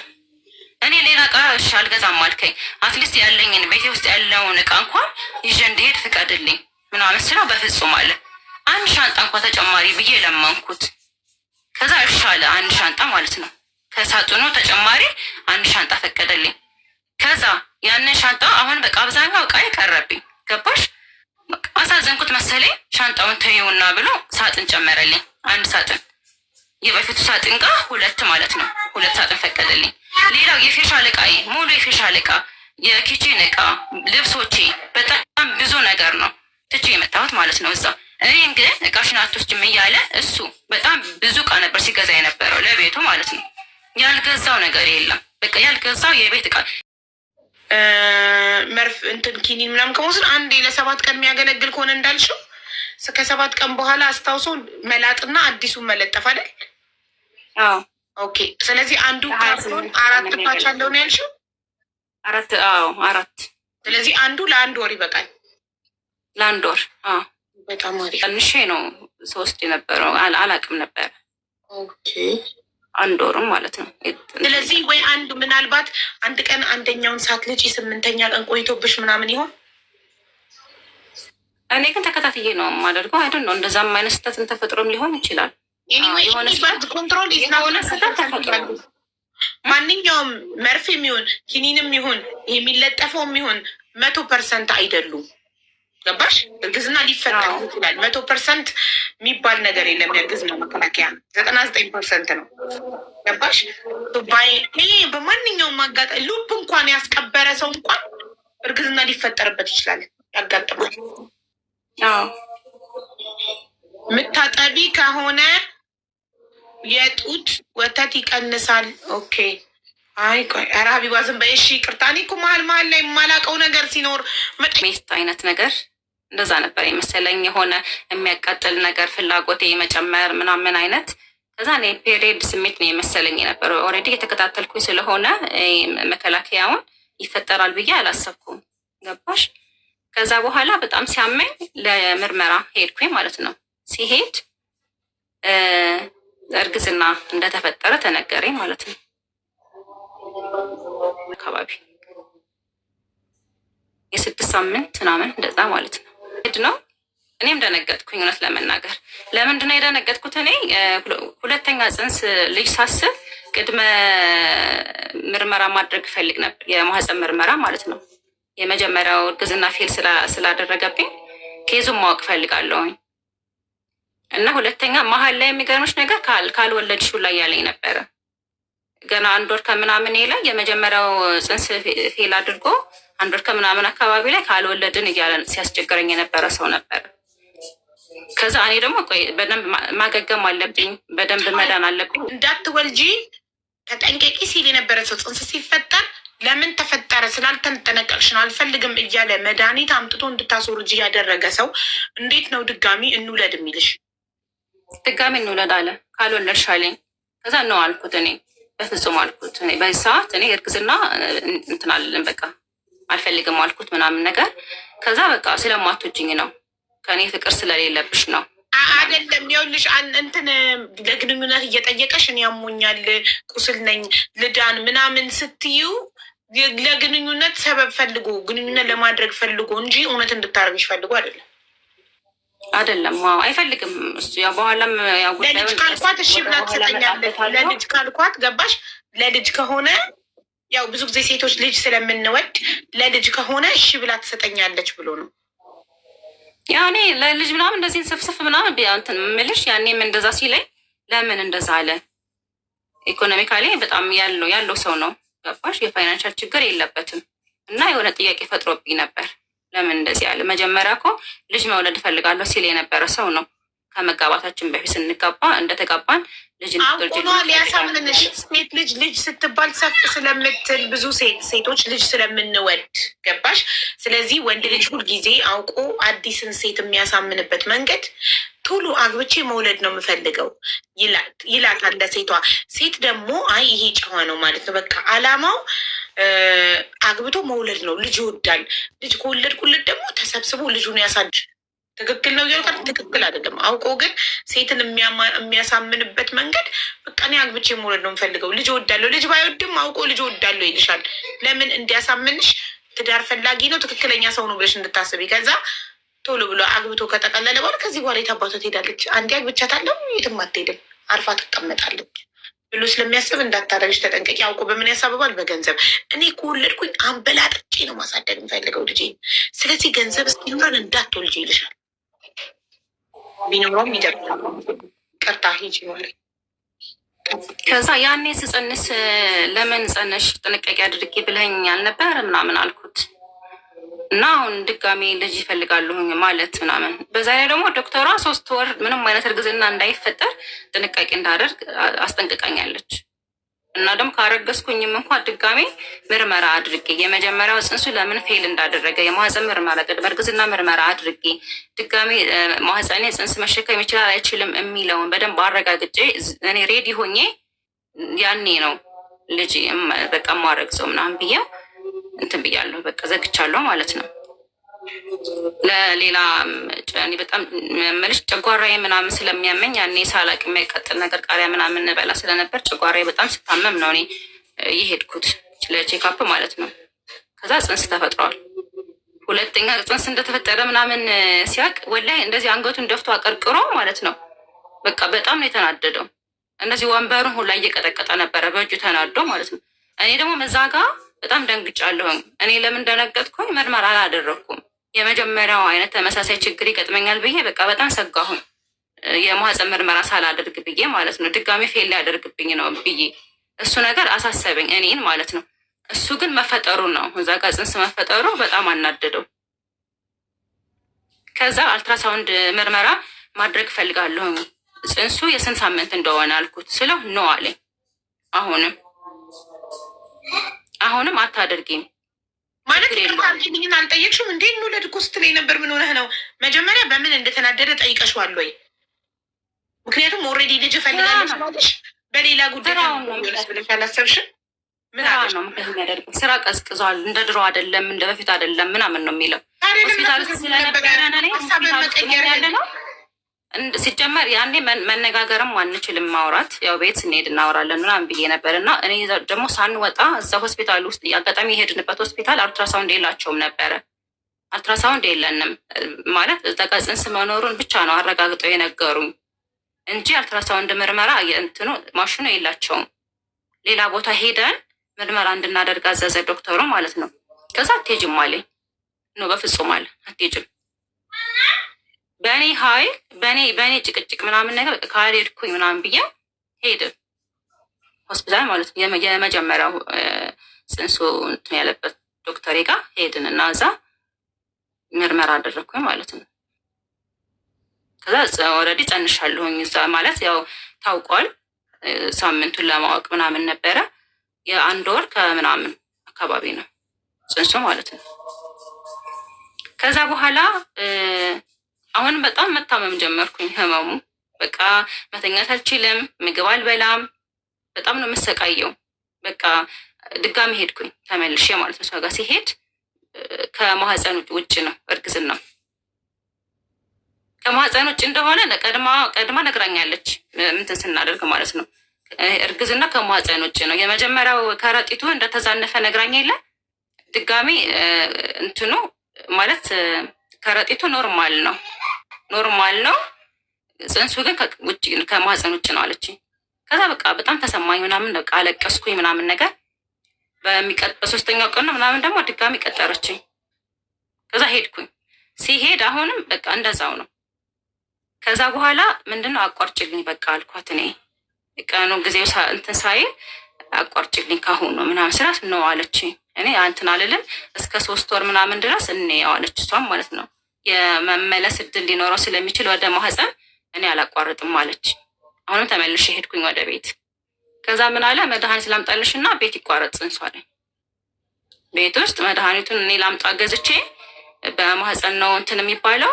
ከዛ በኋላ የሆነ ትኩስ ነገር ምናምን እንደዚህ ያለ የሚጠጣ ምናምን ነገር እሱን እየጠጣሽ ምናምን ነገር እንደውም ከአልጋ ላይ መሬት ላይ ምናምን እየተባለ ቆይ አንተ ይህን ሁሉ ታሪክ እንዴት አወቅህ ሁላ አልኩት እኔ ማለት ነው። ከዛ እንደዚህ የሚያደርጉ ሴቶች ማለት ሴቶች አሉ እንደዚህ የሚያደርጉ ስለማቅ ሲወራ ስለምሰማ ነው ምናምን አለኝ። ከዛ ነው አልኩት እንደዚህ አይነት ስህተት አልሰራም፣ ራሴን አደጋ ላይ አልጥልም። ጽንሱ መቋረጥ ካለበት አሁን በሕክምና ነው የሚቋረጠው አልኩት። ከዛ በኋላ ጽንስ አላቋረጥም አለችኝ ዶክተሯ። ተመልሼ ሄድኩኝ ማለት ነው አሁን። ከዛ በሚቀጥለው ቀን አሁንም በቃ ካልሄድኩኝ አልኩኝ። ለምን ምንም ነው ሰላም የማይሰጠኝ፣ በጣም ነው የሚያመኝ። አልተኛም፣ በቃ አልበላም፣ አልጠጣም። በቃ አዳሬ ቁጭ ብዬ ነው የማድረው። በጣም ተሰቃየሁኝ። በቃ ሲሄድ ከዚህ ዛሬ አልሄድም ከዚህ አልኳት፣ ጽንሱ ካልተቋረጠልኝ። ይሄ ጽንስ ካልተቋረጠ አልሄድም። አለቀስኩባት። ከዛ እስኪ ነይ ልይሽ ምናምን። ከማህፀን ውጭ የሆነ ጽንስ እኮ ቶሎ መውረድ አለበት። ለምን እያደገ ከመጣ ለአንቺ ጤና ጥሩ አይደለማ። እስከ 3 ወር ምናምን ችግር የለውም ማለች እሷ። ከማህፀን ውጭ ሆኖ እንዴት ሊሆን ይችላል ጽንሱ? እንዴ ምንም ሊመለስ ይችላል። ወዴት ሊመለስ ይችላል? ጽንስ ወደ ማህፀን ይገባል። በራሱ ወደ ማህፀን ሊመለስ ይችላል። ወደ ማህፀን ሊመለስ ይችላል። ጠብቂ። ወደ ማህፀን ካልተመለሰ ደግሞ ወይም በራሱ ሊወርድ ይችላል። ከ3 ወር ካለፈሽ ግን በሰርጀሪ ነው የሚሰራው። በሰርጀሪ ወደ ማህፀንሽ ይከቱታል ጽንሱን? አይደለም፣ ይቋረጣል፣ ይወጣል። በሰርጀሪ እንዲቋረጥ ይደረጋል። በሰርጀሪ ጽንሱ እንዲቋረጥ ይደረጋል እንጂ በፍጹም ከማህፀን ውጭ የተፈጠረ እርግዝና ወደ ማህፀን ሊገባ አይችልም። በራሱ አይገባም። አሁን ልመጣልሽ ነው። ኖ አሁን ልጅ ከማህፀን ውጭ ከሆነ እርግዝናው ከ3 ወር ምናምን ካለፈ ኦልሬዲ በሰርጀሪ ነው እንትን የሚባለው የሚወጣው ተሰርቶ ማለት ነው። አዎ ይወርዳል። ገባሽ? እሷ ዶክተሯ ምን አለችኝ? ወይ በራሱ ይወርዳል ወይ ደግሞ በሰርጀሪ ይሰራል ወይም ደግሞ ወደ ማህፀን ተመልሶ ይገባል ነው ያለችኝ። በጣም ወደ ማህፀን የመመለስ ተስፋ ስላለው ሞክሪ አለችኝ። ጠብቅ ያለችኝ ወደ ማህፀን ሊመለስ ይችላል ጠብቅ ያለችኝ እሷ። እኔ ግን አልቻልኩም። በቃ ህመም ስላለው ህመሙ በጣም ከባድ ስለሆነ ነበር የሚያመሽ። ምንሽን? በቃ እንዳለ ሙሉ አካሌን ነው የሚያመኝ። ሆዴ ቁስል ነው፣ ወገብ ነው፣ ራስ ምታት ነው፣ ሙሉ አካሌን ነው በቃ የሚያመኝ። በቃ ስሜቱን ራሱ እርግዝና የሚያመኝ ወገቤን ነበር። ወገቤን እና እዚህ ነው የሚያመው። ሌላ ነገር ሆዴ ቁስለት ምናምን ነው በቃ እንዲሰነካ ምናምን ሆዴ በጣም ነው የሚቆስለው። ራሴን ያመኛል ምናምን በቃ አልተኛም፣ ያቅለሸልሸኛል ምናምን በቃ የሆነ ዝብርቅርቅ ያለ አይነት ስሜት ነው። እንዲህ ነው ብዬ በቃል መግለጽ አልችልም። ስሜቱ ከባድ ነው በጣም በቃ እንቅልፍ አያስተኛኝም ምናምን ነገር። ወደታች ማህፀኔ በጣም ይጫነኛል። እንጃ የፔሪድ ህመም እኔ ፔሪድ በጣም ህመም ስለሚበረታብኝ ከፔሪድ ከዛም ህመም በላይ ነው በቃ በጣም የተሰቃየሁት። ከዛ ልይሽ ምናምን ስትለኝ ተኝ ምናምን ልይሽ ስትለኝ ተመልሷል ወደ ማህፀን ጽንሱ ተመልሷል። ማሻአላ እንቶርሽ ተመለሰ ጽንሱ ምናምን ነገር አለች። ኦልሞስት 2 ወር አይደለም 1 ወር ከሳምንት አካባቢ ላይ 1 ወር ከሳምንት 15 ቀን አካባቢ ላይ 6 ሳምንት ላይ ምናምን። ከዛ በቃ በጣም ደስ አለኝ። እኔ ራሱ በቃ አለቀስኩኝ ምናምን። እሱ በቃ ደንግጧል። እንደዛ እምልሽ ጽንሱ እንዲቋረጥ ነው እሱ እንትን እያለ ያለው። አንተ ባሏ ነህ አይደለ አለችው ዶክተሯ። እና መተህ እየው ምናምን አለችው። እንደዚህ የሆነ መት አይነት ነገር ድምፅ ነገር ምናምን ተነስቶ እንደገና ደስ አላለውም። ሲጀመር በጣም የተናደደው ወደ ማህፀን የመመለሱ ጽንሱ ማለት ነው። እሷ ራሱ በቃ እድለኛ ነሽ ያኔ ቸኮለሽ ጽንስ አቋርጭ ስትይኝ አቋርጬ ቢሆን ምናምን ነገር ብላ እሷ ራሱ በቃ እንትን አለች። በጣም እንኳን ደስ አለሽ ምናምን አለችኝ። እኔም ደስ አለኝ እውነት ለመናገር። ከዛ ተመለስኩኝ ወደ ቤት ሄድን። የሚያስፈልገኝን ነገር መድኃኒት ምናምን አዘዘችልኝ። ወደ ቤት ተመልሰን ሄድን ማለት ነው። ወደ ቤት ተመልሰን ሄድን። ያው ህመሙ እንዳለ ነው። ትንሽ ቀነሰልኝ የተወሰነ ምናምን ነገር። ቫይታሚን እንደዚህ ፎሊክ ምናምን አዘዘችልኝ ቫይታሚን፣ እሱን መውሰድ ጀመርኩ ማለት ነው። ከዛ ወደ 2 ወር አካባቢ የተጠጋ ሲሄድ ጽንሱ አጋጣሚ ወደ ኢትዮጵያ መሄድ አለብሽ አለኝ። ልጁ አደጋ ደርሶባታል ተብሎ ተነግሮት ነበረ ማለት ነው። እዚህ ኢትዮጵያ አደጋ ደርሶባታል ተብሎ እሱ ወደ ሀገር መምጣት ስላለበት ቀድሞ እኔ አኑሻ የመታከሚያ 200,000 ብር እንዲያባድ ነው ማለት ነው። ከዛ እንትን አለ ሄድን ቼክአፕ አደረግኩኝ ምናምን ተነገረኝ 2 ሳምንት መሆኑ። ከዛ ተመለስን። ድጋሚ በጣም አመመኝ። ከተመለስን በኋላ መድኃኒት ምናምን አዘዘችልኝ። እሱም መውሰድ ጀመርኩኝ። በጣም ሲያመኝ ድጋሚ ሄድን ማለት ነው። በ3ኛው ቀን ምናምን አካባቢ ስንሄድ የማህፀኑ ከረጢቱ የተዛነፈ ነው ምናምን አለች ዶክተሯ ማለት ነው። እንደዚህ ብሎ ነገር እና እሱ ማስተካከል አለበት እንደዚህ በቅርጽ ምናምን ምስሉን ስላ እንደዚህ ቅርጽ መሆን ነበረበት አለችኝ። እና ይሄኛው ደግሞ ስላያሳየችኝ እሷ እንትኑ የሚያሳየው ሞላላ ነገር ነው ከረጢቱ ማለት ነው የማህፀኑ። ከዛ እሱን የሚያስተካክል ምናምን ብላ አዘዘችልኝ መድኃኒት። ከዛ እሱን ደግሞ ምንም አይነት መድኃኒት ያው እሱ ነው የሚገዛልኝ። በዛ በታዘዝኩት መሰረት እወስዳለሁ ማለት ነው። ከዛ ህመሙ በቃ በጣም እየበረታ ሄደ። በቃ አልቻልኩም፣ መተኛቱን አልችልም። ስቃይ ነበረ። በጣም ነው የምሰቃየው፣ ያመኛል ምናምን፣ መተኛት አልችልም፣ መብላት አልችልም ምናምን። ከዛ ሄድኩኝ 3 ሳምንት ሞላኝ ምናምን። አሁንም ሄድኩኝ ድጋሚ። ከዛ ኖርማል ነው አለችኝ፣ መድኃኒቱን ቀጤ ምናምን አለችኝ፣ ኖርማል ነው። ከዛ ደግሞ በቃ አልቻልኩም ህመሙ ማለት ነው። ለመጨረሻ ጊዜ ሲሄድ ፌል አድርጓል አለች። ቆይ መድኃኒት ከረጢቱን ቅርጽ ማስተካከያ ብላ ያዘዘችልሽን መድኃኒት ወረቀቱን ሰተሽ እሱ ነው የገዛልሽ? ምንም አይነት መድኃኒት እኔ እሱ ነው የሚገዛልኝ። ከዛ የገዛልሽን መድኃኒት ውሰጂ ብሎ ሲሰጥሽ ተቀብለሽ ወሰድሽ? እወስዳለሁ እኔ የትኛውን መድኃኒት እወስዳለሁ። እሺ ከዛ ዶክተሯ ፌል አድርጓል ጽንሱ ስትልሽ ምክንያቱን አልጠየቀችሽም? ማለት መርምራ ምክንያቱም በምን ምክንያት ፌል እንዳደረገ ለማወቅ አልሞከረች? ምንም አላለችም። ቤትሽ ሂጂ ተመለሺ፣ በ2 ቀን ወይም በ3 ቀን በራሱ ይወርዳል አለችኝ። ጽንሱ በራሱ ይቋረጣል ምናምን ስትል እኔ ደግሞ በቃ በጣም ስቃይ ላይ ስለነበርኩኝ ኖ በፍጹም አልኳት። በቃ ይሄ ጽንስ የማይሆን ከሆነ ኦልሬዲ ፌል ካደረገ በሕክምና እዚሁ አቋርጭልኝ አልኳት። ለምን ስቃይን ስለማቅ አልተኛም፣ በቃ አልበላም፣ በጣም ነው የምሰቃየው ምናምን ነገር እና እዚህ ጋር ደግሞ የእሱ የባህሪ ለውጥ ምናምን አለ። በጣም ነው የሚያመናጭቀኝ ምናምን ነገር እና ሲሄድ ያኔ በቃ እንትን አለ በቃ እንደዛ ካልሽ ይሰራለችኝ። ወደ 2000 ሪያል አካባቢ ነው የሳዑዲ መሰለኝ የተጠየቀው። ከዛ ግማሹን ከፍሎ ከዛ ግማሹን ላምጣ በቃ ይሰራላት አለ። እኔ ገባሁኝ ሩም አልጋ ሲያዙኝ ምናምን ህክምና እየተሰጠኝ እያለ ሄደ እሱ ቀሪውን ሳንቲም ይዞ መጣ ማለት ነው። እና ገብቶ ካልሄድን ቤት አለኝ። ካልሄድን ምናምን ሲለኝ ነው አልኩት። አልሄድም አልኩት። እኔ ቤት አልሄድም፣ እዚሁ ነው ህክምና እንዲሰራልኝ የምፈልገው፣ እዚሁ ነው በዶክተር ስር መሆን ነው የምፈልገው፣ ክትትል ይደረግልኛል። ጽንሱ ከተቋረጠ በኋላ ደግሞ መጸዳት አለብኝ ነው። በፍጹም አልኩት። ከዶክተር አርቅም። ከዛ በቃ በጣም ተጨቀጨቀኝ። ህመሙ ፔኖ አለ፣ እዛ ጋር እየተሰቃየሁኝ ነው ምናምን፣ እዚህ ጋር ደግሞ የእሱ ጭቅጭቅ አለ ምናምን። በቃ እኔ እንጃ በጣም ከባድ ነበር በሰዓቱ። ከዛ በቃ በጣም ሲሰለቸኝ እሺ አልኩት። በቃ እንደዚህ ምንጭቅ አድርጎ ግሉኮሱን መርፌውን ከእጄ ላይ ነቅሎ ነው ይዞኝ ሊወጣ፣ እጄ እንደዚህ ይዞኝ ሊወጣ ምናምን። ጫማዬን መልበስ እንኳን ሁላ አልችልም ነበር። እሱ ነው ጫማዬን ያለበሰኝ። በቃ አቅም አልነበረኝም። ብሞትስ አልኩት። እኔ ብሞትስ አሁን ቤት ሂጄ ብዙ ደም ቢፈሰኝስ ምናምን ነገር ምንም አትሆኝም አለኝ። በቃ ኦልሬዲ ሰጥተውሻል መድኃኒቱን፣ ከዚህ በኋላ ምንም አያደርጉልሽም፣ እነሱ ገንዘብ ስለሚፈልጉ ነው፣ ቢዝነስ እየሰሩብን ነው ምናምን አለ።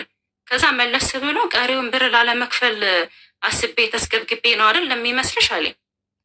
እንደዛ ካልሆነ ካልተስገበገብክ ቀሪውን ክፈል፣ ህክምና እዚሁ ይቋጭልኝ ምናምን ነገር፣ ካልሆነ አልሄድም ምናምን።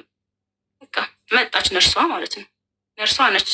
ባትመጣ ኖሮ በቃ ይዞኝ ሄዶ ነበር።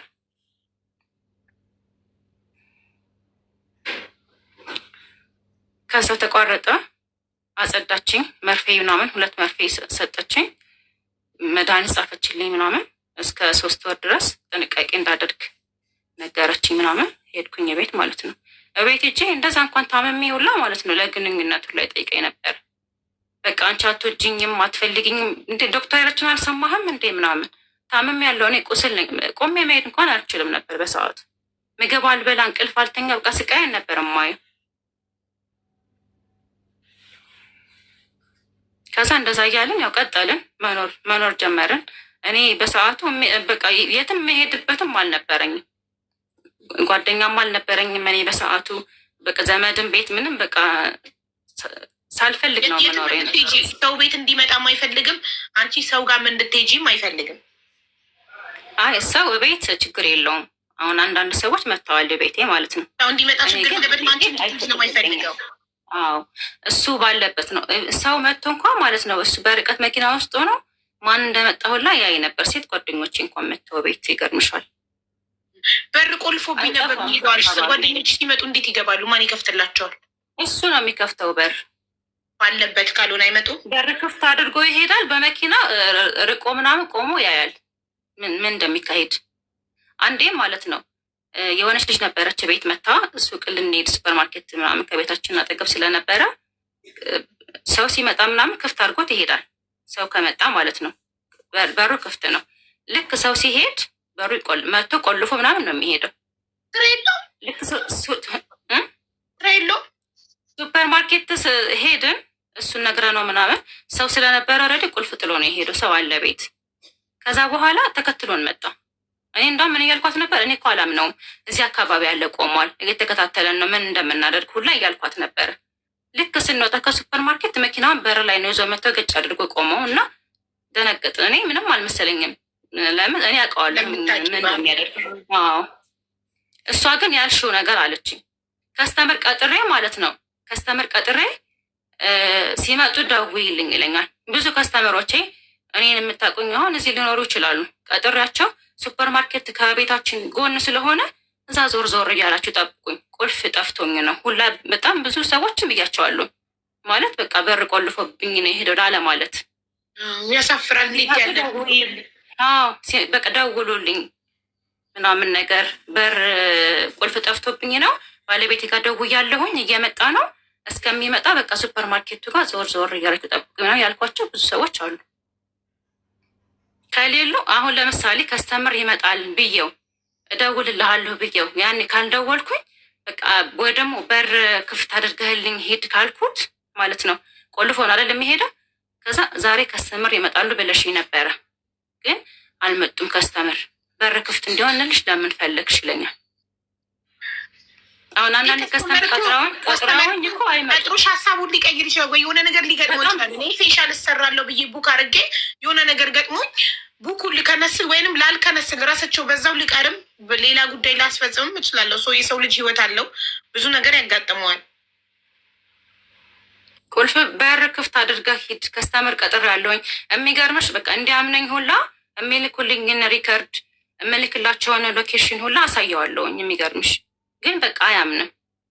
በር ክፍት እንዲሆንልሽ ለምን ፈለግሽ ይለኛል። በቃ እንደዚህ ነው የሚለኝ ብዙ ጊዜ በቃ በር ቆልፎ ማለት ነው። አሁን እቺ ሱፐር ማርኬት አበሪያት ሄድን ያልኩሽ ልጅ ማለት ነው ምን አለችኝ? እንደውም ለምንድን ነው በር የምትቆልፍባት ሁላ ብለዋለች። እኔ ምለዋለሁ የሆነ አደጋ ቢከሰት ሲሊንደር ቢፈነዳ፣ ኤሌክትሪክ አደጋ ቢከሰት፣ ከጎረቤት የሆነ አደጋ ደውይልኝ። አስበሻል? አደጋ ደርሶ እኔ እንዴት ነው እሱ ጋር የምደውለው? አደጋ ደርሶ አምቡላንስ ራሱ ቢመጣ በርሽን ገንጥሎ ነው። አምቡላንስ ጋር ራሱ ብትደዊ ፖሊስ ብትደዊ በርሽን ገንጥሎ ነው የሚገባው። እሱ ኖርማል ሰው ነው። እንደ አምቡላንስ ቦታ እየተለቀቀለት በፍጥነት ሊደርስልሽ አይችልም። እሱ ጋር ደውለሽ እሱ እስኪመጣ አንቺ ብትሞችስ እኮ አልኩት። እንደዛ ማለት ነው። እሺ ስራ የለውም ወይ ብዬ ጠይቄሽ ነበር ከይቅርታ ጋር። አንቺና ሱፐር ማርኬት ሲከታተል ስራውን ጥሎ ቆሞ አንቺ ጋር ሰው በመጣ ቁጥር ስራው ብዙ ጊዜ ከጠዋት ነው ሌሊት ነው የሚሄደው። ምንድን ነው ስራው? ከጅራ አካባቢ ምናምን ነው እንትን የሚለው ስራ ነው ስራ የሚሄደው። ከስራ ከዝሁር ሰላት ምናምን በኋላ በቃ ፍሪ ነው ወይ ይተኛል ቤት ወይ ደግሞ ጉዳይ ካለው ይወጣል ምናምን። በቃ ብዙ ጊዜውን እኔም በመከታተል ነው እንትን የሚለው። ገባኝ። ምንድን ነው ስራው? ዋይት ነው የሚሰራው። ምን ዋይት የምንትን ዋይት ምንድን ነው? ይህ ምንድን ነው? ዋይት ዌይተር፣ አስተናጋጅ። ምን ማድረግ ነው ስራው? የስራው ምን ማድረግ ነው? ምንድን ነው የሚባለው? ውሃ መሙላት፣ ውሃ የሚሞላ። ኦኬ። ምን ላይ ነው የሚሞላው? ማሽን ላይ ውሃ መሙላት። ቦቲ ምንድን ነው? ቦቲ የቦቲ ውሃ። ሳውዲ ውስጥ እንደዚህ የሚባል ስራ አለ እንዴ? የሆነ ትራክ ነገር ነው እንደዛ ትራክ ና እንትን ይሄ የውሃ ታንከሮችን መሙላት በየአረብ ቤቱ እየሄዱ እንደዛ ነገር። ከዛ ድርጅቱ ነው ደሞዝ የሚከፍለው። ደሞዝተኛ ነው። የራሱ ቢዝነስ አይደለም። የራሱ መኪና ነው። በራሱ ነው የሚሰራው። ስለዚህ ሰዎች እየደወሉ ኦርደር እና ሙላልን ይሉታል። አላቅም ነበር እስከ ዛሬ 18 ዓመት አረብ ሀገር ስኖር ታንከር ውሃ እንደሚሞላ አረብ ሀገር ላይ አላቅም ነበር። ራሱ ቧንቧው መስሎኝ ነበር የሚሞላው።